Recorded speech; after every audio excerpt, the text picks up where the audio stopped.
wal hadirat amin ya rabbal alamin. Baik jemaah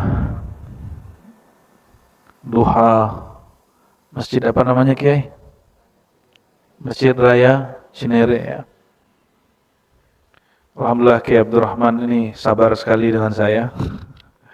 Saya minta di tempat dibuatin buat rehat transit dibuatin Pak.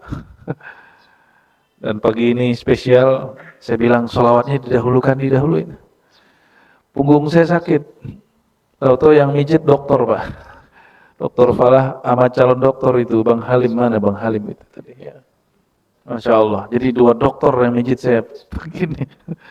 Ya semoga Allah berkahi mereka. Ya. Beli saya kita sakit tahan aja ya, pegel tahan aja. Jadi sering ngajar itu saya lagi nahan sakit sebenarnya. Tapi alhamdulillah dibandingkan perjuangan Nabi Muhammad SAW nggak ada apa-apanya. Nabi itu pernah kalau lagi didik murid-murid beliau, sahabat-sahabat beliau, kan Allah ngomong gini, Ud'uni astajib lakum. Doa kepadaku, aku pasti jawab. Mereka ada doa. Tapi mereka belum lihat jawabannya. Itu sering sekali. Sehingga sahabat-sahabat itu nanya, ya Rasulullah, mata Rasulullah, wahai baginda, Allah itu nolong kapan? Gitu. Ya. Bayangkan baginda Nabi Muhammad SAW yang sangat kuat mukjizatnya dilemparin orang pakai batu dan Nabi gak ngangkat doa. Bagi saya itu mukjizat terhebat beliau. Orang yang mukjizat keramatnya kuat, jika dia disakiti dia tidak membalas menyakiti. Itu mukjizat terhebat. Antum mau cari mukjizat itu dia. Jangan cari mukjizat yang lain. Kalau ada orang disakiti lalu yang menyakiti dia mati, itu standar. Itu standar. Ada orang yang nyetikin dia lalu rumah orangnya kebakar, itu biasa. Tapi orang hebat itu jika ada yang jahat kepadanya, dia tidak jahat ke orang itu. Itu yang disebut qalbun karim. Jadi ada qalbun salim. Di atas qalbun salim itu qalbunya Nabi Muhammad SAW. Qalbun salim, qalbu Nabiullah Ibrahim. Qalbu yang selamat dari syirik. Baik syirik yang zahir atau syirik yang tersembunyi. Takut dicaci orang, itu syirik khafi, hati-hati. Makanya saya meragukan kiai kalau takut dicaci orang, ditinggalin jamaah dan follower. Dan saya lihat murid Gusmi yang di samping kanan saya ini, terbukti beliau murid Gusmi ini. Dibully cuek aja, malah dipasangin tuh ya, Masjid Ahlus Sunnah wal Jamaah. Ya, semoga Allah kuatkan masjid ini menjadi Masjid Ahlus Sunnah wal Jamaah. Nggak usah takut. Ciri-ciri pejuang akhir zaman itu la yakhafuna laumata laim, enggak takut dicaci orang yang mencaci. Itu kenapa? Karena yang wujud hakiki hanya Allah, selain Allah wujudnya tidak hakiki. Paham di situ? Wujud hakiki hanya milik Allah, maka ma siwallah batil. Begitu Nabi SAW mengatakan, ala ma khalallahu batila. Hadis sahih Bukhari. Di situ saya tahu ini periwayat hadisnya wali Allah, wali besar, wali kutub, Al-Imam Bukhari, Muhammad bin Ismail Al-Bukhari. Ada dua hadis hebat yang menandakan kewalian beliau di situ. Ya, salah satunya ini. Dan jangan heran Kiai, Imam Bukhari itu mau dibunuh dua kali. Pertama yang bunuhnya saingan dia yang ngerasa lapaknya diambil, yang kedua penguasa yang beliau tidak mau menjilat kepada penguasa. Ya. Tapi penguasa kita sekarang nggak sejahat di zaman Bukhari lah. Ya. Walaupun ada yang bilang penguasa sekarang sama dengan Fir'aun, ya itu urusan dia itu ya. Setahu saya Fir'aun itu mengatakan dirinya Tuhan. Penguasa sekarang masih sholat nggak? Masih. Di belakang dia ada Habib juga, cuma Habibnya mungkin beda dengan Habib yang antum suka. Ya. Sudahlah ya, kita doakan saja pemimpin kita baik-baik saja ya. Negeri ini kalau nggak disyukuri bala turun ya, maka bersyukur segera. Itu tolak bala yang paling indah. Tolak bala paling indah mensyukuri nikmat ya. Namun ingat, Orang bersyukur untuk tolak bala, belum benar-benar bersyukur. Bersyukur yang sebenarnya dia bersyukur karena betul-betul berterima kasih kepada Allah Subhanahu wa ta'ala, bukan karena bala mau dihindarkan, bukan karena derajat mau ditinggikan, tapi Allah layak untuk diterima kasihkan. Puji syukur ini tidaklah sempurna kecuali kita berterima kasih kepada zat paling mulia di alam semesta, zat Ahmad, sosok Sayyidina Muhammad, Rasulullah, Habibullah, Nurullah. Allahumma salli wa sallim wa barik alaih. Coba ikuti salawat yang saya baca. Allahumma salli ala ruhi Sayyidina Muhammad fil arwah. Ya Allah, limpahkanlah sir rahmat kasih sayangmu kepada ruhania Nabiina Muhammad sallallahu alaihi wasallam. Al-Fatihah. Ya nusyin siratal ladzina an'amta alaihim waladdallin. Amin. Terakhir halaman mana? Oke, ini ya. Lupa juga ya.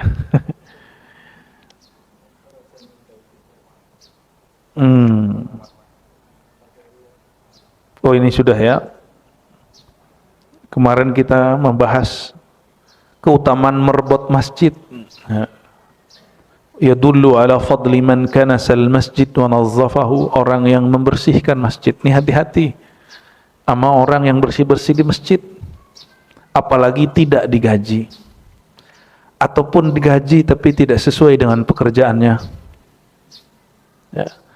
Dan yang paling hebat, nggak minta, tapi kalau dikasih ya terima aja ya, jangan narif. Siapa yang jadi merbot masjid jangan narif. Salah satu yang tidak dapat saya jawab dulu dari permintaan almarhum ayahanda saya, kamu jadi merbot masjid noh, katanya. Saya bilang, maaf Pak, anakmu sedang sibuk mempelajari ilmu untuk menghiasi masjid. Saya gitu dulu, tahun 2004 ya. Jadi bapak saya nyuruh Pak, biar anaknya diberkahi ngurusin masjid. Tapi alhamdulillah insya Allah kita mau buat banyak surau-surau ya, surau zikir, surau mengaji ma'rifatullah di mana-mana.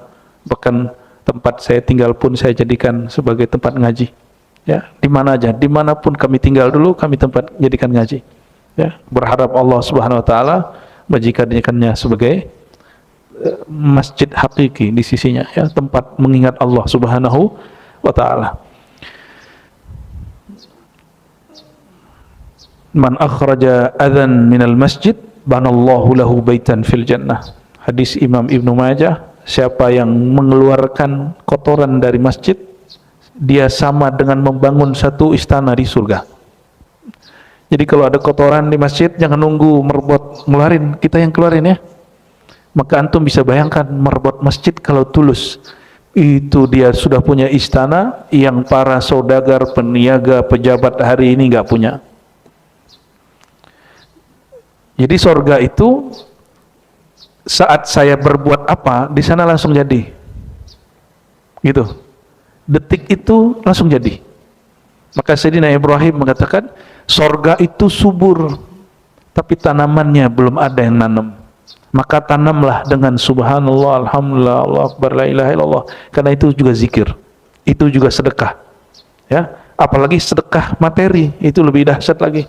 Sedekah yang membuat orang yang menerimanya berzikir.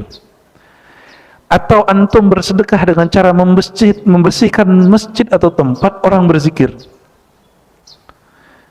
Ini bahasa zahirnya. Sekarang makna rohani dari hadis tadi. Siapa yang mengeluarkan kotoran dari masjid.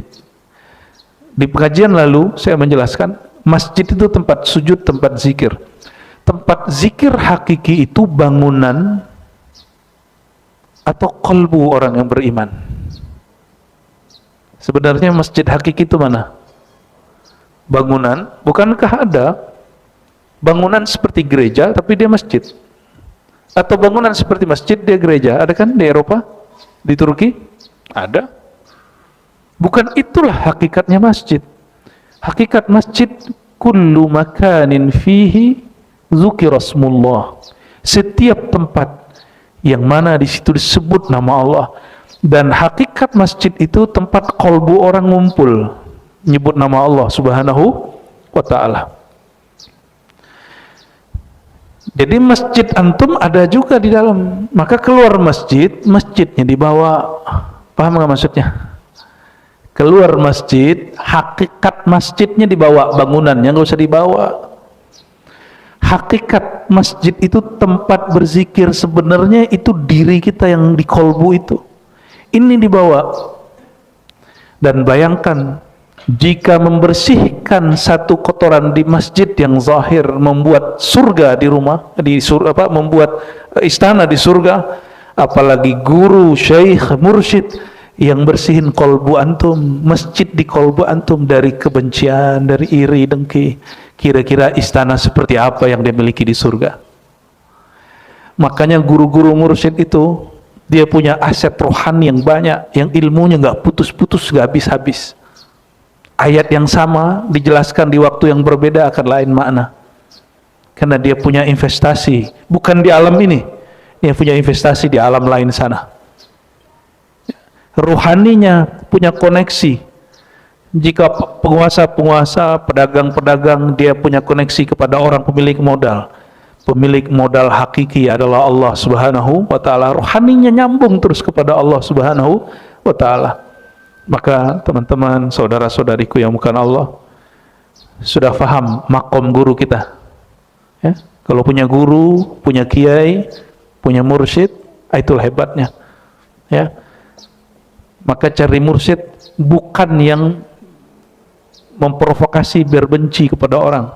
Cari guru yang setiap ngaji nambah cinta, nambah cinta, nambah cinta, nambah cinta, sehingga kolbu kita, lembaran kolbu ini penuh dengan Bismillahirrahmanirrahim, Ar-Rahmanirrahim, Ar-Rahmanirrahim, Ar-Rahmanirrahim sampai mati. Ya, kasih sayang Allah, kasih sayang Allah, kasih sayang Allah sampai mati ya. Yang tidak terbatasi oleh golongan, oleh mazhab, oleh pergerakan, tapi kasih sayang itu mengalir semua ya. Sekarang kita masuk ke keutamaan jalan kaki ke masjid. Nah, ya biasanya pakai motor mulu, jalan mulu, pakai mobil ya. Bismillahirrahmanirrahim. Sebelumnya kita kirimkan Al-Fatihah untuk guru dari guru saya, Abuya Said Muhammad bin Alawi Al-Maliki Al-Hasani.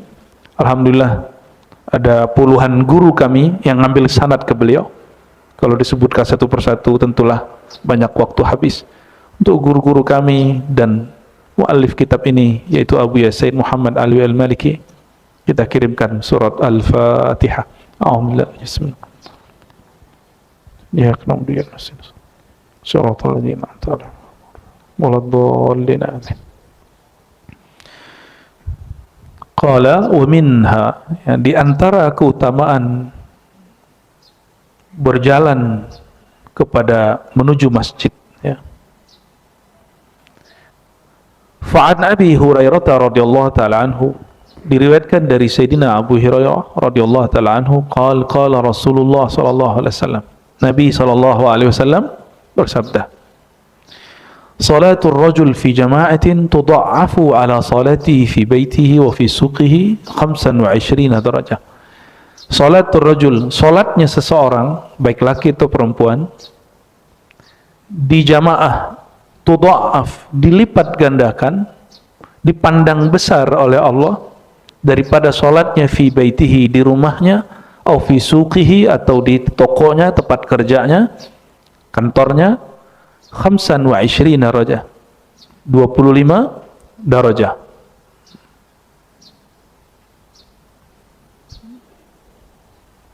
Ini baik laki-laki atau perempuan. Walaupun kalimatnya ar-rajul, tapi dalam bahasa Arab ar-rajul idza utliqa fayahtamil adz-dzakar wal untha. Ya, maka mengandung laki-laki dan perempuan. Hari ini lucu, ada mahasiswa saya S3 ngomong begini, nanya, benar juga?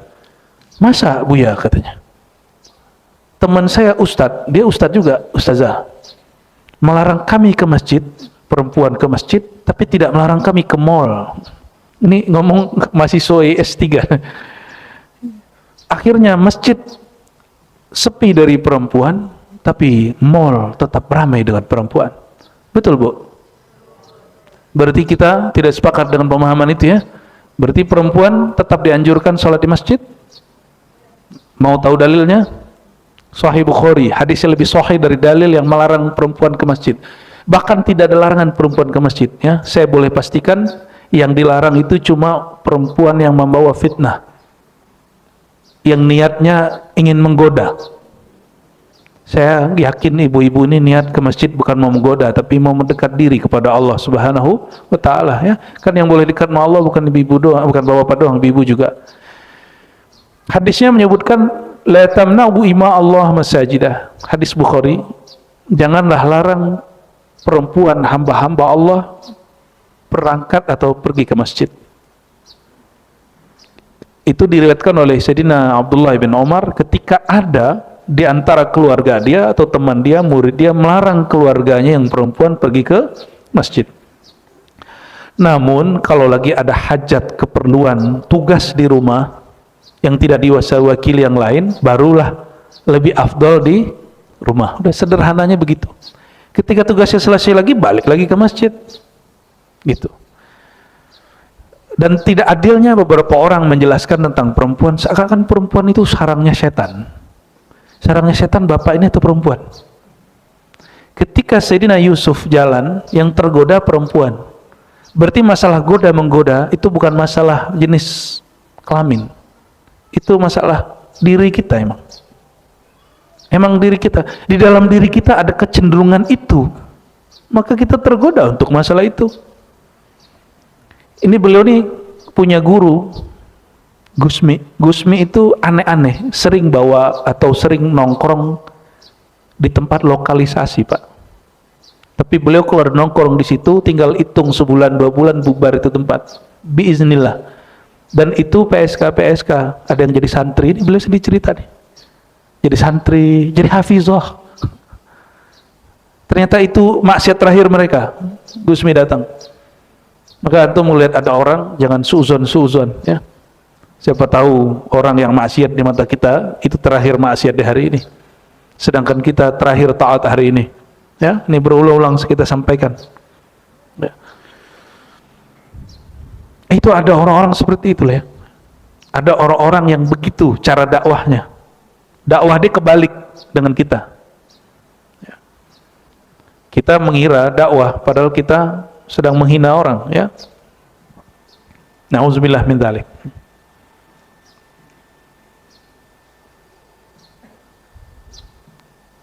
Wadzalika idza tawaddaa. Nah, kenapa apabila seseorang berwudu lalu membaguskan wudu lalu berangkat ke masjid. Nah, hadis ini konteksnya dulu tidak ada WC masjid, tempat wudu di masjid nggak ada.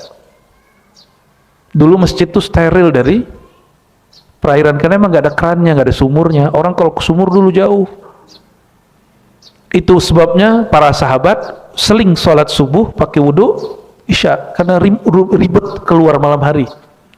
Jangan bayangkan zaman baginda Nabi Muhammad SAW dan para sahabat, para tabi'in dan ulama-ulama sebelumnya, mereka toiletnya dalam rumah, enggak. Saya masih ngalamin di kampung saya, surau tempat zikir. Kalau mau wudu itu jauh ke bawah, ada sumur di bawah. Jadi ini surau, kita turun dulu ke bawah. Maka kami kalau berbuka itu minumnya sedikit, makannya sedikit. Ya, habis itu ke toilet lagi, wudu. Udah sampai subuh. Jadi saya baru paham waktu itu kok bisa wudu isya sampai subuh nggak batal karena makannya sedikit, minumnya tidak banyak. Nah, kenapa? Karena itikaf di surau gerakannya nggak banyak, aktivitasnya nggak banyak. Kalau gerakan kita banyak, aktivitas kita banyak, mesti banyak minum. Beda ya, jangan disamain. Orang di itikaf itu cuma sholat, zikir, duduk, sholat, zikir, duduk, udah gitu aja kerjaannya. Emang gak dianjurkan banyak minum, sedikit aja minumnya. Dan jangan heran, ada wali Allah 12 hari wudhu sekali, nggak makan, nggak minum, nggak tidur. Itu ada riwayatnya, dan riwayatnya sahih. Kok bisa 12 hari? Belum seberapa. Ashabul Kahfi 309 tahun. Pas ditanya, mereka nggak berasa. Ini antum sudah 12 hari loh, nggak makan, nggak minum. Dia nggak tahu, dia nggak sadar. Dunia dia sudah beda. Ada orang begitu. Kita kalau masih jam 12 lapar, hati belum makomnya itu sudah ya. Udah makan aja kayak biasa. Gak usah gaya-gayaan juga. Ya. Udah jam sekian asam lambung naik, udah. Berarti makomnya belum puasa, makomnya mak sarapan dulu. Ya, nanti ikutin polanya. Ada pola-polanya. Nanti ada masa kita makannya sedikit sekali karena memang gak ada yang bisa dimakan. Akhir ini kan orang sekarang minum disisain, benar nggak? Terus tinggal. Dia nggak tahu. Nanti ada masa orang rebutan dengan seteguk di sini.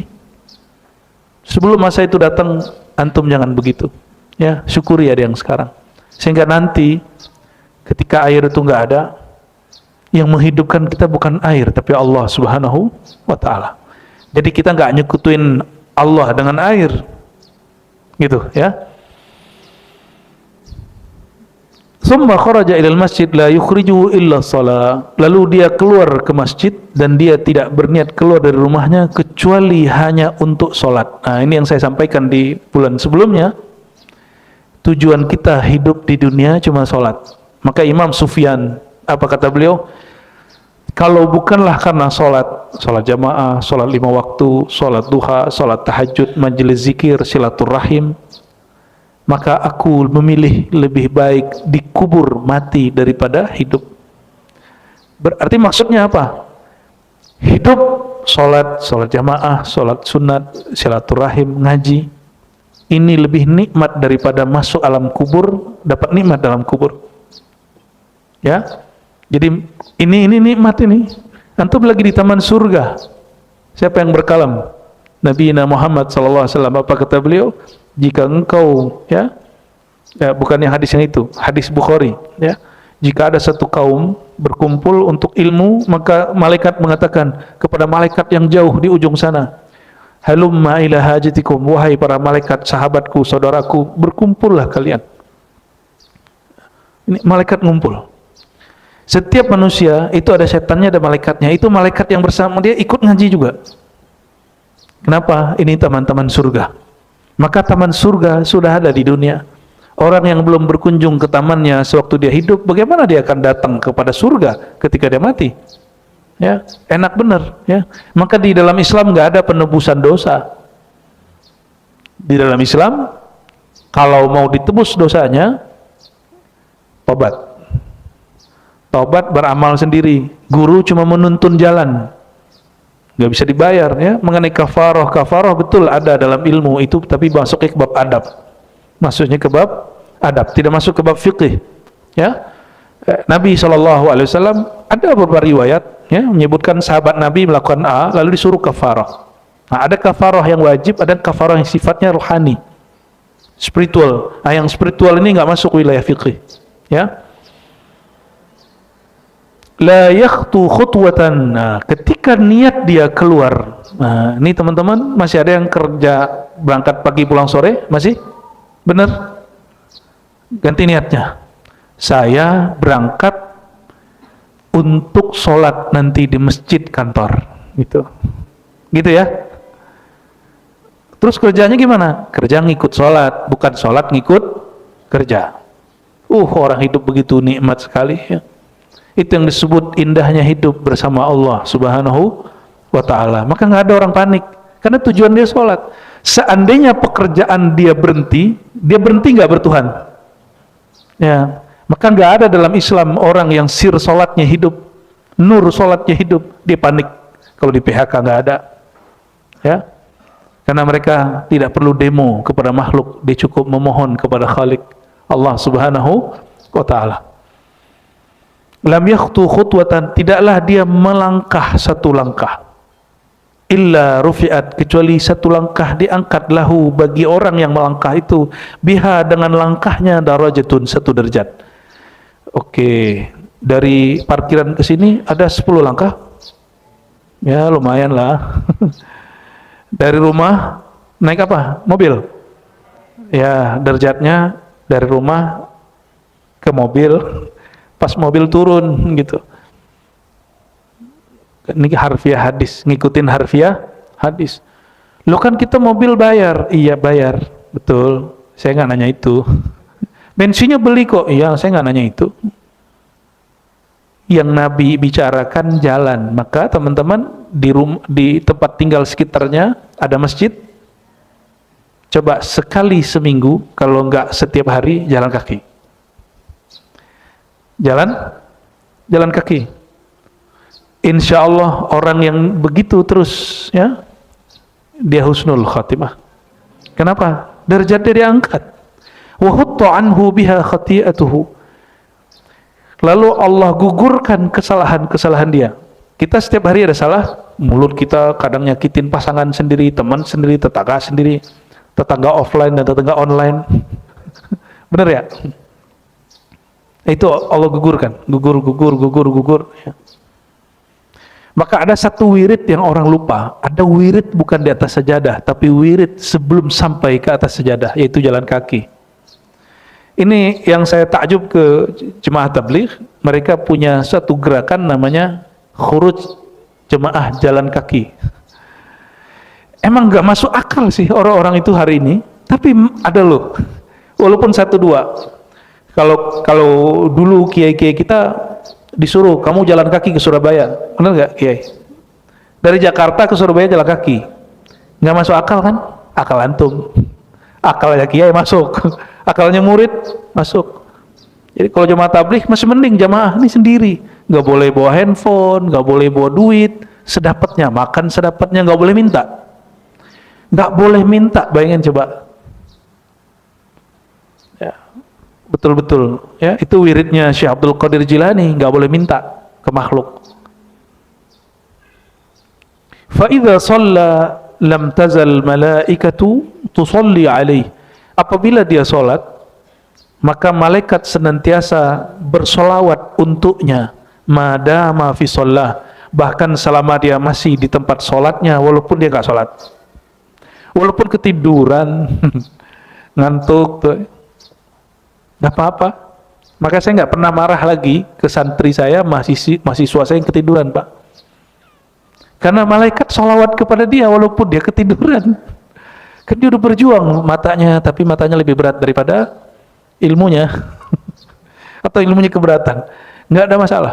Ya, dalam ilmu psikologi, ketika orang antara tidur dan tidak tidur, itu matanya nggak aktif, tapi pendengarannya aktif. Itu sebabnya jangan tidur dengerin musik yang jorok. Kalau mau tidur dengerin musik yang instrumen yang melegakan hati, bukan yang bikin galau, bukan yang sakit hati, bukan yang gitu-gitu ya. Bukan yang rindu gitu, itu bikin jadi rindu. Asyauqu yu'azzib, asyauqu maradun. Rindu itu sakit. Rindu yang enggak sakit cuma rindu kepada Rasulullah SAW. Dan rindu kepada pewaris-pewaris Rasulullah SAW.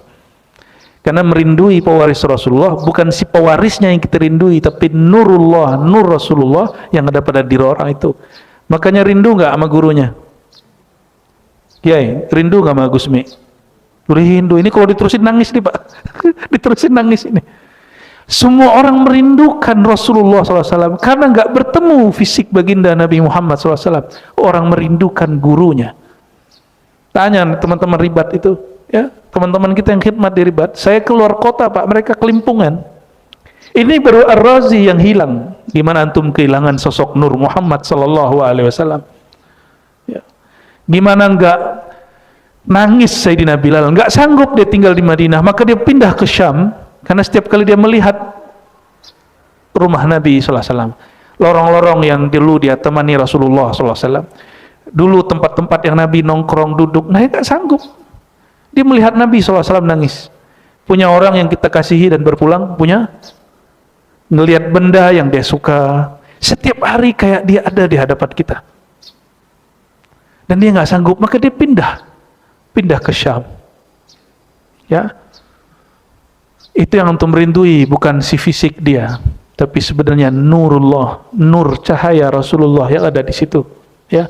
Maka Rasulullah disebut Habibullah, yang dicinta. Boleh juga saya artikan yang dirindu, ya. Itu yang dirindu.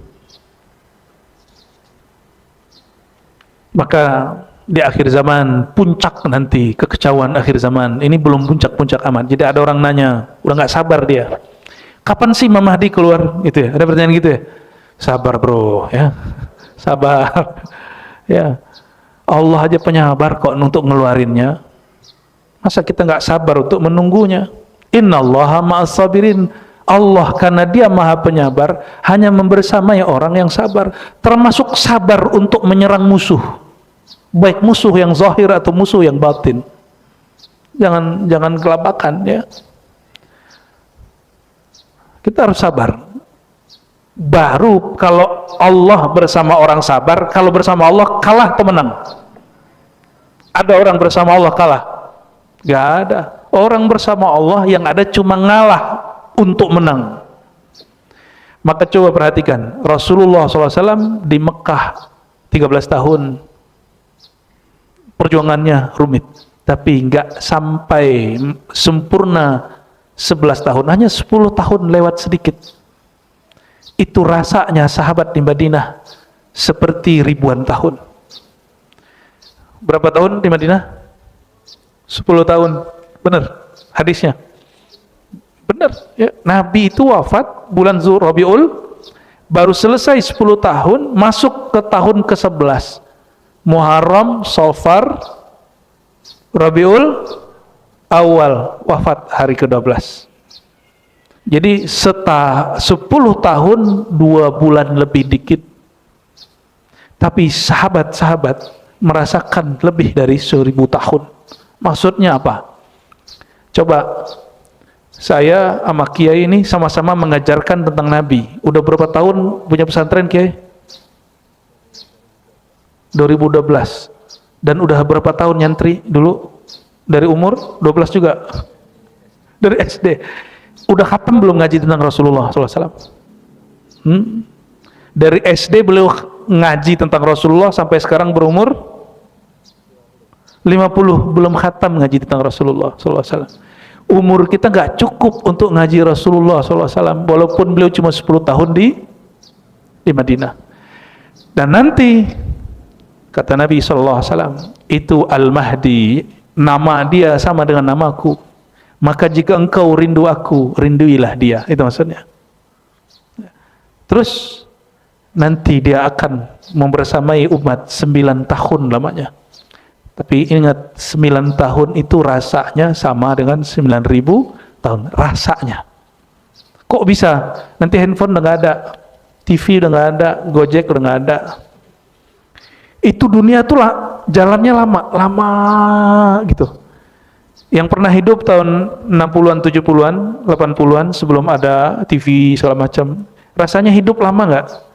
Lama. Itu kapan dia berubah, ya kan? Dan sekarang tahu-tahu udah setahun aja. Pandemi, waktu pandemi orang kembali hidup manual sebentar, betul kan? Orang mikir kapan selesai pandemi. Sekarang antum nggak ingat sama sekali pandemi itu menakutkan bagaimana. Yang paling pertama kena Depok loh, ya, the number one, the first, ya. Yang pertama kena, katanya sih gitu. Beritanya di Depok, yang ditutup Irian Jaya, kan lucu. Di sini yang kena, kampung kita yang udaranya segar ditutup, kan lucu. Hebat sekali itu. Jadi pandemi itu yang bahaya bukan virusnya, beritanya. Nah, nanti berita-berita begitu udah nggak ada, maka dunia itu terasa lama gitu dan indah. Ya, semoga kita sampai di masa itu, ya, bertemu orang-orang yang ditunggu. Amin ya rabbal alamin. Ada orang ngomong ke saya gini, Imam Mahdi itu ajaran Syiah. Kurang piknik bro. Ya, kurang piknik namanya. Di Sahih Bukhari ada, di Sahih Muslim ada, di Sunan Abu Daud 1 bab 9 hadis, isinya Mahdi semua. Kalau nggak ngerti nanya, ya. Jangan cuma bilang, ya, emang semua yang Syiah itu salah? Nggak juga. Ada juga ajaran Syiah yang benar, yang sama dengan Ahlu Sunnah. Tapi kita memahami kemahdian beda dengan ajaran Syiah. Syiah itu Imam Mahdi mereka, imam ke-12 yang menghilang. Kita enggak. Bagi kita, Al-Mahdi minni min waladi Fatimah. Al-Mahdi itu keturunanku dari zuriat Fatimah nanti di akhir zaman. Makanya sekarang ini mainannya tentara-tentaranya Dajjal, mereka mulai ya meragukan, saling meragukan ini. Dari pihak A meragukan B, B meragukan A. Ya, saya nggak mau ikut serta di situ. Saya berharap mereka islah. Kalau betul sampean-sampean, jenengan-jenengan, ya, pian-pian zuriat Nabi, baik dari Wali Songo ataupun dari Hadramaut, islahlah, ya. Fa aslihu baina akhwaikum. Jika kalian bersaudara, islahlah. Kalau betul-betul sama-sama zuriat Nabi Muhammad sallallahu alaihi wasallam. Kita nggak jalur zuriat, kita jalur warasah, jalur waris. Al ulama warasatul anbiya. Yang Nabi puji pewaris, tetapi yang Nabi doakan zuriat. Nah, dua-duanya. Maka kita menghormati jalur waris dan jalur nasab, ya, zuriat. Fa idza shalla, ya, ketika salat dan selesai salat, selama ini antum enggak dengar kan malaikat lagi doain, dengar enggak? Apa kata malaikat? Allahumma salli ala fulan, ya Allah, limpahkan salawat dan salam kepada si fulan, si fulan, si fulan. Kalau dengar kabur, ya, nanti bilang ada hantu di pengajian Ar-Razi, ya. Taqul, berkatalah malaikat, Allahumma salli alaihi, ya Allah, limpahkan salawat kepadanya. Allah marhamhu, ya Allah, sayang dia, ya. Limpahkan kasih sayang kepada dia. Wala yazalu fi salatin man tazara salah. Orang itu dihitung salat selama dia menunggu salat. Makanya kalau kerja, niatkan untuk nunggu salat. Sehingga kalau kita mati dalam bekerja, mati dalam nunggu salat, ya. Bukan mati untuk bayar utang, bukan, ya. Dulu di zaman Nabi sallallahu alaihi wasallam ada seorang Ansar. Dia rumahnya agak jauh dari masjid. Tapi 5 waktu tidak luput dari jamaah. Ya, lalu ada orang ngomong ke dia, "Lau ishtaraita himaran," seandainya kamu beli kendaraan dan kamu berangkat dengan kendaraanmu, ya, tarkabu fi zulama fi ramda, ya, dengan gelap atau lagi musim tidak enak, kamu tetap bisa datang ke masjid berkendara. Apa jawaban dia? Ma yasurni ana manzili ila jambil masjid inni uridu ayyuktaba li mamshaya ila al masjid wa ruju'i idza raja'tu ila ahli. Saya tidak ingin dekat-dekat tinggal di masjid dan punya kendaraan ke masjid. Kenapa? Aku ingin setiap langkahku berangkat dan pulang itu dicatat di sisi Allah Subhanahu wa taala. Faqala Rasulullah sallallahu alaihi wasallam, qad jama'a Allahu laka dzalika kullah. Allah telah mengumpulkan keberkahan itu pada dirimu. Jadi nggak usah beli rumah dekat masjid, ya. Ya, dikit pahalanya. An Jabir bin Abdullah, ya. Terus ini sama lah hadisnya. Di halaman 59 ada paragraf kedua. Dari Abu Hurairah anhu, ya, dari Abu Hurairah, man ghada, Nabi SAW bersabda, siapa yang berangkat pagi hari. Ghada itu berangkat pagi hari. Orang Arab itu unik. Itu mereka kalau nyebut berangkat pagi dengan berangkat sore itu beda. Man ghada itu pagi. Kalau sore nanti lain lagi, ya. Sore raha. Artinya sama, berangkat. Siapa yang berangkat pagi dan sore, ghada ilal masjid aw raha, a'adallahu lahu fil jannati nuzula, maka Allah siapkan bagi dia satu makom di surga. Kullama ghada aw raha, makom itu, mahligai itu dia bisa tempati setiap pagi dan sore. Pagi dan sore di sana per 500 tahun. Maka duduk di mahligai itu boleh selama 500 tahun. 500 tahun pagi ke sore, sore ke pagi, 500 tahun. Itu mahligai, antum bisa melihat Allah di situ. Ya, mau bertemu Allah nanti, memandang Allah. Ini gini aja, punya orang yang kita idolakan, pengen nggak ngeliat langsung muka dia? Pengen. Baik itu pemimpin, artis, guru, kita pengen ketemu langsung loh, tatap langsung.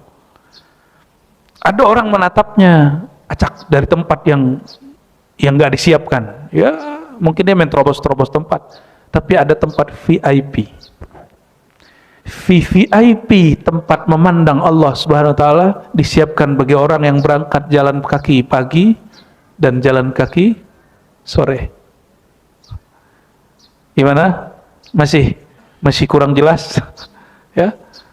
Itu cukup ya bagi orang yang mau, ya.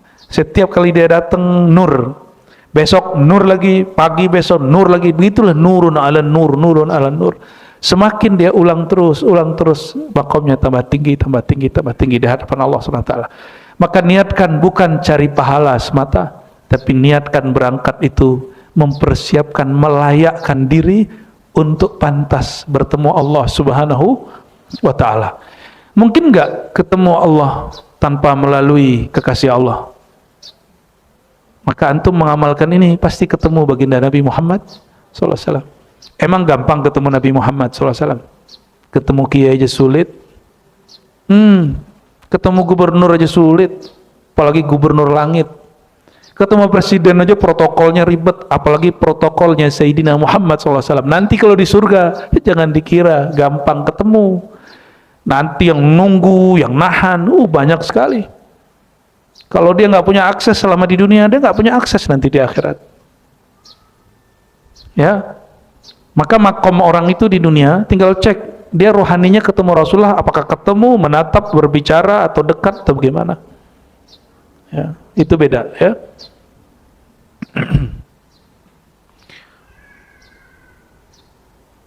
Man kharaja, hadis Abu Daud. Siapa yang keluar dari rumahnya mutatahhiran, bersuci dalam keadaan suci, ila salatin maktubah, untuk salat wajib, fa ajruhu ka ajril hajjil muhrim, maka dia pahalanya seperti pahala haji. Maka guru saya berdasarkan hadis ini mengatakan, ya, tidak perlu berulang-ulang haji. Cukup haji sekali, 2 kali, 3 kali, jangan berkali-kali. Umroh juga jangan sering-sering, kalau mau sering sekali setahun aja. Kalau mau sering cukup sekali setahun, ya. Ya mau banyak, ya paling banyak 2 kali lah, jangan banyak-banyak amat, ya. Bagaimana cara mendapatkan pahala haji dan umroh? Berangkat, wudunya di rumah, walaupun bisa wudu di masjid. Man kharaja ila tasbih duha la yansibuhu illa iyyah fajruhu ka ajril mu'tamir. Siapa yang keluar untuk salat duha, maka dia pahalanya seperti pahala umrah, ya. Wa salatun ala ithli salatin la laghwa bainahuma kitabun fi 'illiyyin. Nanti Bapak Ibu, saudara-saudariku, orang kalau masuk alam kubur, jika mereka mengamalkan ini, ada satu tempat yang paling mulia di alam kubur, namanya Illiyyin. Di mana? Bukan di kubur itu. Jadi ruh, jiwa seseorang yang membersamai ruh dia, itu nanti Allah taruh di tempat Illiyyin. Illiyyin artinya tempat yang tinggi. Tubuh dia ditanam, tapi ruh dia melayang terus ke tempat yang paling tinggi. Sejauh mana banyak bekal dia di dunia. Ya. Kitabun fi 'illiyyin, dia ditetapkan punya makom di 'illiyyin. Itu surat apa itu, Kiai? Al-Mutaffifin, ya. Betul ya? Al-Mutaffifin, ya. Bahwa orang-orang yang baik mereka fi 'illiyyin, ya. Mereka di 'illiyyin. Dari Buraidah dari Nabi SAW. Nabi ngomong, coba perhatikan. Hadis riwayat Abu Daud, Tirmizi, dan hadisnya bagus, ya. Basyiril masya'ina fi zulami ilal masajid bin nurit tam yaumal qiyamah. Beri kabar gembiralah kepada orang yang jalan malam hari dalam keadaan gelap ke masjid. Apa yang dia dapat? Bin nurit tam, cahaya yang sempurna, terang benderang, yaumal qiyamah, pada hari kiamat. Jadi nanti di padang mahsyar itu semua orang gelap. Nanti yang terang itu cuma, nah maka antum kalau nggak sempat begitu baik-baik sama orang begitu, biar nanti disyafaatin sama dia, ya, baik-baik sama dia.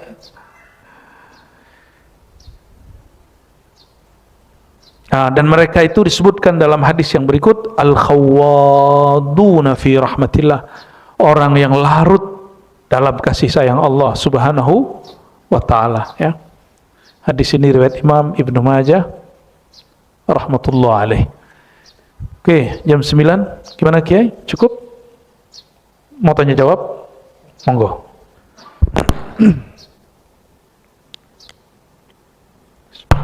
Cek baik. Bapak sekalian, mungkin sedikit Bu ya, saya mau minta penguatan ini. Mulai nih kayaknya. Berkaitan tentang yang sekarang ini dialami saudara-saudara kita ini keluar dari tema Bu ya, Ya. Di Palestina. Kira-kira apa sikap kita dan perjuangan kita untuk membantu para mujahidin Palestina itu, untuk diberikan bimbingan Bu ya. Yakin? Terima kasih. Nggak takut dibully? Nanya begitu nggak takut dibully ya Pip ya? Saudara-saudariku bukan Allah, ini zaman fitnah, ini zaman dibalik-balik, ya. Kita ini jangan mau dipecah belah oleh fitnah yang namanya sosial media, ya. Tidak ada muslim kecuali darah dagingnya cinta dengan tanah suci Palestina, dan semuanya bercita-cita untuk berjuang di sini dan di sana. Gak ada yang enggak. Namun innallaha ma'as sabirin, Allah hanya membersamai orang yang sabar. Sabar itu, ini antum baru beda pendapat dalam satu hal udah ngamuk-ngamuk di sosial media. Gimana nanti perbedaan yang lebih dahsyat lagi? Bisa ngutuk-ngutuk saudara sendiri. Saya tidak perlu klarifikasi, karena emang nggak ada yang perlu saya klarifikasi. Yang saya sampaikan sama dengan orang yang diminta datang itu. Kan habis kita diajak ngobrol sama si Om Botak ya, ya, saya datang memang panggilan hati, dan mohon maaf, podcast itu nggak ada honornya. Saya datang dan saya udah tahu, tahun dulu kan saya juga diundang, karena emang panggilan hati. Kok semua ulama diem aja? Kok nggak ada yang menjelaskan yang sebenarnya, yang dipahami oleh para ulama? Ya sudahlah, kita pasang badan. Toh habis itu ketua NU bikin pernyataan hampir sama. Toh mereka yang saya doakan baik, selamat juga, yang ada di Gaza itu pulang, yang katanya saya hanya tahu 1%, dia sekian 99%. Penjelasan dia sama. Cuma saya tidak terjebak kepada kepada faksi-faksi. Karena seandainya tidak ada faksi-faksi itu, kita tetap cinta dan berjuang untuk Palestina. Maka saya sampaikan berantum, saya nggak benci Hamas, saya juga nggak benci Fatah, tapi saya juga nggak pro dengan ideologi mereka. Saya cuma pro Palestina.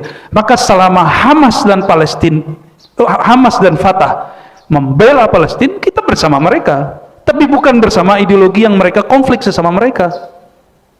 Kalau mau bela-belaan pro-proan, mana yang lebih pantas? Yang lebih lama berjuang untuk Palestina, Fatah atau Hamas? Fatah. Saya nyaksiin ayah saya almarhum, itu cerita tentang Yasser Arafat luar biasa. Makanya kami dulu paling senang pakai kofiah, yang kofiah namanya. Itu salah satu favorit saya dari dulu. Ya. Cuma karena sekarang orang banyak begitu ikut-ikutan, saya nggak pakai. Ya udah, kita pakai yang diijazahkan guru kita aja. Ya. Dan Yasser Arafat itu bahkan meninggalnya itu pun penuh konspirasi. Dia dan sekarang presiden hari ini itu dari Fatah. Mereka mendirikan gerakan Fatah 40 tahunan sebelum Hamas. Perjuangannya dulu diplomatik dan militer diplomatik, dua-duanya dijalani. Cuma di tengah jalan, karena Fatah itu mengatakan Ikhwan Muslimin tidak semanhaj dengan kita, maka muncullah orang-orang di belakangan tahun 87 bikin namanya Hamas. Dan saya kasih tahu antum, saya nggak pernah anti Hamas. Cuma saya katakan saya tidak berideologi sama dengan Hamas, boleh nggak? Jangankan Hamas, saya aja beda sama NU Muhammadiyah. Tapi saya cinta mereka gitu, beda nggak? Emang kita kalau beda terus harus benci gitu? Emang kita kalau nggak sama-sama di satu wadah, terus kita harus maksa orang ikut wadah kita? Emang antum kalau beda mazhab pergerakan sama orang-orang yang beda sama kita caci maki? Begitu Rasulullah SAW mengajarkan? Kan enggak. Coba lihat, adakah di situ saya merendahkan Hamas? Tidak ada. Saya cuma mengatakan, bahkan seandainya Hamas tidak ada, Fatah tidak ada, kita berjuang cinta Palestina, titik, begitu. Supaya orang tidak terjebak kepada gerakan-gerakan fraksi-fraksi, kelompok-kelompok, fi'ah-fi'ah, ta'ifah-ta'ifah. Fokusnya di Palestina. Coba, antum yang hidup tahun 70-an, Hamas sudah ada belum? Pronya masih apa waktu itu? Pasti Fatah. Dan masih ada kelompok lain di situ. Masih ingat, bro, antum dulu bully saya karena saya tidak mengkafirkan Syiah. Benar nggak? Masih ingat? Dulu Pak kan? Memori kita pendek. Sekarang Hamas duduk dengan Syiah. Kenapa antum tidak kafirkan? Karena antum lupa. Karena sudah fanatis, terlalu cinta dengan Hamas. Buta orang tidak pro Hamas langsung dibenci. Padahal dulu antum benci ketika saya membela kelompok Syiah tidak kafir kecuali yang hulat. Kita tunjukin kitab. Imam Syahrastani punya kitab Al-Milal wan Nihal. Abad ke-6 Hijriah, tahun 500-an. Apa kata beliau? Kelompok Syiah itu minal muslimin, masih Islam. Dibully saya. Saya cuma bela Pak Quraisy Shihab, dibully Pak. Sekarang Hamas mengatakan kami anak rohaninya Khomeini Syiah. Gimana kira-kira? Mana antum yang dulu bully-bully Syiah? Mana Habib yang dulu mengkafirkan Syiah itu mana? Kenapa nggak konsisten? Justru saya konsisten. Bagi saya Hamas bersama orang Iran, orang Syiah juga nggak ada masalah. Yang penting dia bersama kita dengan Palestina, sederhana. Antum tahu nggak setahun lalu Bashar Assad yang antum benci, presiden mana? Suriah yang antum kutuk di majelis-majelis. Hamas buat persetujuan, tatbi', normalisasi sama dia. Terus konflik sebentar balik lagi. Tahu dari mana? Buka berita-berita resmi dalam bahasa Arab. Kalau nggak ngerti, jangan cuma ngikut berita hoax yang muncul di internet. Dulu waktu saya membela Bashar Assad, saya dikafir-kafirkan orang. Apa? Jadi ada orang nanya di Kalimantan, ada orang nanya gini, apa pendapat antum tentang Bashar Assad? Jawaban saya bukan benar salah, saya cuma ngomong gini, ente kalau jadi presiden terus ada orang bikin rusuh di negerimu, kamu lawan nggak? Lawan. Bashar Assad presiden di Suriah, lalu ada orang bikin rusuh atas nama jihad, boleh nggak dia lawan? Boleh. Dibully juga kita Pak. Alasannya Pak, Bashar Assad Syiah. Ya salam ya akhi, emang ada buktinya Bashar Assad Syiah? Kalaupun iya, sekarang Hamas kerjasama dengan Iran, pusatnya Syiah, dan videonya jelas ya. Khalid Mash'al mengatakan itu pimpinan, ketua hariannya. Apa kata dia? Ini bantuan daripada Iran, negeri Syiah. Mana konsistensi antum? Ya. Justru saya menyiapkan pemikiran-pemikiran kita nanti kalau seandainya Sunni Syiah gabung, siap nggak? Gitu maksudnya.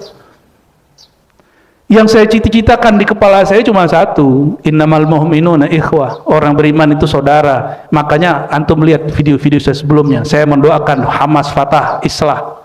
Gak mesti mereka satu dalam satu organisasi, Islah aja selesai. Karena tahun 2007 mereka perang Pak, bunuh-bunuhan, memperebutkan Gaza itu.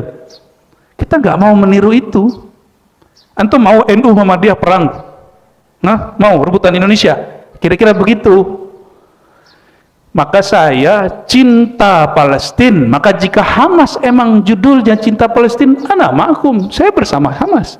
Tapi bukan Hamas sebagai kelompoknya, tapi Hamas sebagai Palestinnya, Fatah sebagai Palestinnya. Ada kelompok satu lagi, Jihad Islami sebagai Palestinnya. Jangan gagal paham. Apa antum sebenarnya ada satu hal di luar itu. Karena saya tidak pro Hizbut Tahrir, maka yang ramai itu salah satu kan aktivis Hizbut Tahrir. Ya. Hizbut Tahrir antum tahu? Hizbut Tahrir itu berseberangan dengan Hamas. Hizbut Tahrir itu lahir di Yordan dan diharamkan di Yordan. Indonesia baru mengharamkan kemarin sore.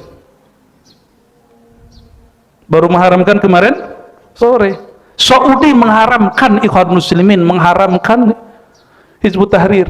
Kita telat, Pak. Nah, orang Indonesia hebat. Ikhwan Muslimin masuk ke Indonesia ujinak semua. Jadi partai politik, partai nasionalis religius itu PKS. Muncul lagi dari PKS Gelora, itu kan indah sekali Indonesia itu. Ya, saya berharap Hizbut Tahrir itu dinasionalkan gitu. Enak jadinya Pak Antar. Saya perjuangkan Hizbut Tahrir itu nanti. Tapi kalau Hizbut Tahrir mengatakan Indonesia togut, Pancasila togut, ente kurang piknik ya. Nggak paham Pancasila itu hadiah para wali-wali Allah, kiai-kiai besar untuk negeri ini. Ya, yang bilang begitu berhadapan sama kita, ya. Lahir batin dunia akhirat sama kita nanti. Jadi mohon maaf, saya nggak perlu didukung BIN, polisi untuk cinta NKRI. Sepakat nggak, Kiai? Kita cukup dengan iman yang ada dalam diri kita, hubbul watan minal iman. Ini bukan hadis. Ini kalam yang ditancapkan oleh guru-guru kita dari dulu. Cinta negeri bagian dari iman. Salah satu negeri orang Islam itu Palestina. Maka cinta Palestina bagian dari iman. Udah sesederhana itu. Anda perhatikan komentar saya tentang Palestina sama persis dengan pejuang Palestina. Persis sama. Bedanya, saya tidak mau terjebak dengan kelompok yang bernama Hamas ataupun Fatah. Tapi saya tidak benci mereka. Saya cuma bilang, my ideology is different. Gitu aja. Ideologi saya beda sama mereka. Sesederhana NU beda ideologi sama Muhammadiyah. Boleh nggak? Sederhana tuh.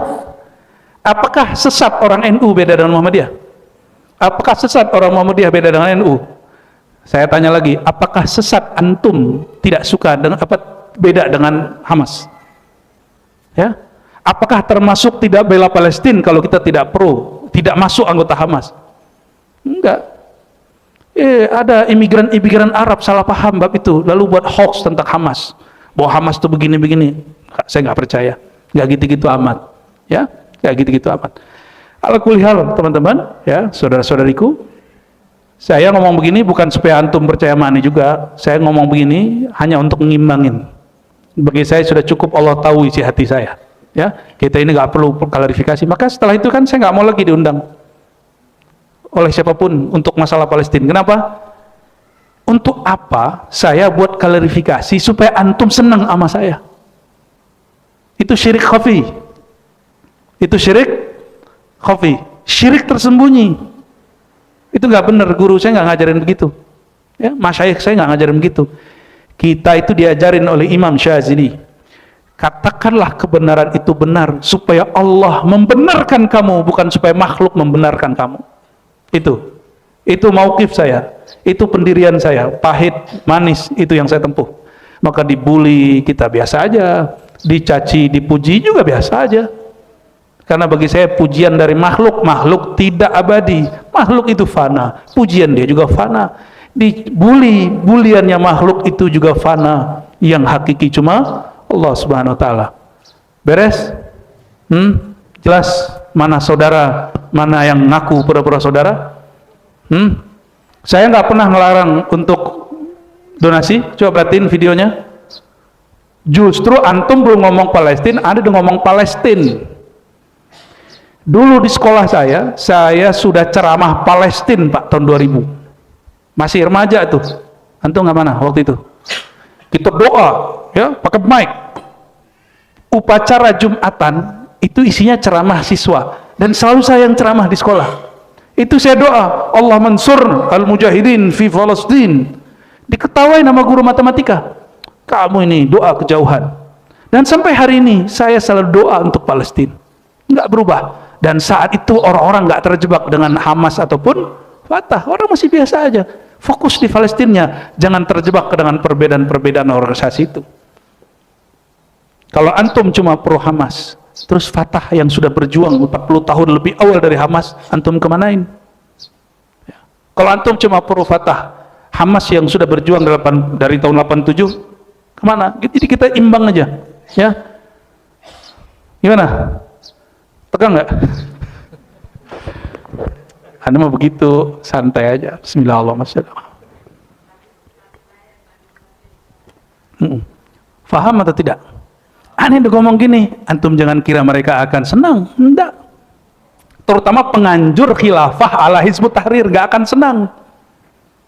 Karena mereka sudah dibubarkan buat kemudian gerakan-gerakan bawah tanah baru lagi. Gak akan senang. Gak akan senang. Sekarang kita masih perang mulut, Pak, perang ideologi. Saya nggak tahu ke depan. Saya nggak tahu yang terjadi ke depan. Ya. Udah sekarang mumpung negara demokrasi, perang opini aja, ya. Siap perang opini? Perang opini aja. Mereka ngaji, kita ngaji. Tapi ingat, Tuhan kita bukan viewer. Tujuan kita bukan netizen memuji. Tujuan kita ilahi anta maksudi wa ridhoka matlubi. Ini saya udah terbuka nih. Jadi siapa yang sebenarnya membuli kita selama ini dan mereka yang main di sosial media. Ya. Baik, baik, mungkin cukup dan alhamdulillah jelas ya. Jadi kita semuanya bersama-sama para mujahidin Palestina, siapapun, terutama saat ini berjuang untuk saudara-saudara kita di Palestina, dan lawan kita, musuh kita adalah Zionis, Israel. Jadi jelas jangan sampai kita nanti justru malah perang sesama kita sehingga Zionisnya makin kuat, kitanya makin rapuh gitu. Jadi ini yang mungkin kesimpulan yang dijelaskan oleh beliau, dan mudah-mudahan ini menjadi jawaban untuk kita semuanya. Dan tambah ramai gitu ya. Terima kasih banyak, mudah-mudahan ada manfaatnya untuk kita semuanya, dan mohon ditutup doa, Bu ya. Oke. Astagfirullahaladzim. Baik, saudara-saudari dimuliakan Allah, mari kita kirimkan Al-Fatihah untuk diri kita masing-masing, rohani kita masing-masing, untuk orang tua kita, guru-guru, dan Sayyidul Mursyidin, Sayyidina Muhammad SAW. Al-Fatihah. Bismillah. Ya kenal bikin Suratul Ladzina An'amta 'alaihim ghairil maghdubi 'alaihim. A'udzubillahi minasy Bismillahirrahmanirrahim. Allahummarrahmanirrahim karim azim. Shalli ala Sayyidina Muhammad 'abdika wa rasulika an-nabiyil ummi wal alihi washabihi sallam. Allahumma ya Ghaffar ya Ghafur ighfir lana dhunubana wa liwalidina warhamhum kama rabbawna shighara. Allahumma astur 'awratina bisitrikal jamil. Allahumma ya nur nawwir qulubana bi nuri ma'rifatik. Allahumma adfa'na al-bala wal-waba wal-fahsya wal-munkar. Allahumma tahhir qulubana amman siwak wa amla'ahu bihubbika wa hubbi nabiyyika Muhammad sallallahu alaihi wasallam. Allahumma ya Allah, bersihkan hati kami dari kebencian, bersihkan hati kami dari prasangka, bersihkan hati kami dari iri dan dengki, bersihkan hati kami dari emosi, bersihkan hati kami daripada mencaci maki, bersihkan hati kami dari selain Engkau ya Allah. Bersihkan hati kami dari ketidakkhusyuan, bersihkan hati kami dari merendahkan sesama muslim, bersihkan hati kami dari semua keburukan yang Engkau pandang buruk. Lalu setelah Engkau bersihkan ya Allah, isilah kalbu kami dengan nur Engkau, nur cinta Engkau, nur Nabi Engkau, nur Rahman dan Rahim Engkau, nur Wadud, nur Rauf, nur ilm, nur amal. Allahumma ya Allah imla' qulubana bika wa bi asma'ika wa bi sifatika. Ya Allah, penuhilah kalbu kami dengan pancaran dari nama-namamu, pancaran dari af'al-af'al perbuatanmu, pancaran-pancaran dari nur sifatmu, pancaran-pancaran dari nur zatmu. Allahumma salli ala Sayyidina Muhammad an-nur dzati wa sirri sari fi jamil asma wa sifat. Terakhir ya Allah, mohon selalu sampaikan salam yang abadi, salam yang sarmadi kepada ruhaniah baginda Rasulullah SAW, yang merupakan nur beliau adalah sumber dari nur kami, yang mana wujud kami bersumber dari wujud beliau, dan wujud beliau berasal dari hembusan nafas Engkau. Maka izinkan kami ya Allah, ruh kami kembali kepadanya, kembali mengenalnya. Nur yang di dalam kalbu ini kembali Engkau hidupkan, jangan pernah Engkau padamkan. Allahumma rzuqna al-istiqamata ala syariatil gharra wa tariqatil bayda. Ya Allah, terakhir ya Allah, beri kami keistiqamahan wafatkan kami dalam husnul khatimah. Wa sallallahu ala sayyidina Muhammad, rabbana atina fid dunya hasanah wa fil akhirati hasanah wa qina adzabannar, walhamdulillahi rabbil alamin. Subhanakallahumma wa bihamdika asyhadu an la ilaha illa anta astaghfiruka wa atubu ilaik. Mohon maaf salah kurangnya. Assalamualaikum warahmatullahi wabarakatuh.